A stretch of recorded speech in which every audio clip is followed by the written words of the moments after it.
बच्चों वजू आप लोग छुट्टी कर लो, आज के लिए इतना ही काफी है। नाना साहब बीमार भी हैं और इनके पास कुछ खाने के लिए भी नहीं है। मैं ऐसा करती हूँ, ये पैसे इनकी जाइन मास के नीचे रख देती हूँ।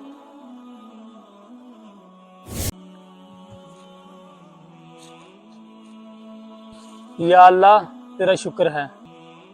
आज बिल्लाहि मिनश शैतानिर रजीम, बिस्मिल्लाहिर रहमानिर रहीम।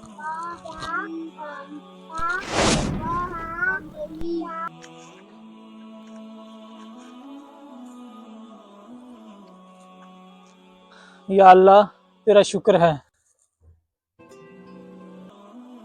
बेटा सुभान, आज फातिमा नहीं आई पढ़ने? नहीं अल्लाह, वो तो नहीं आई।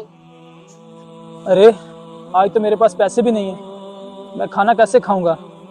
या अल्लाह तू ही कुछ मदद कर मेरी। अरे आज तो मैं मदरसे ही नहीं जा पाई, हजरत खाना कैसे खाएंगे? या अल्लाह, अब तू ही मदद कर उनकी।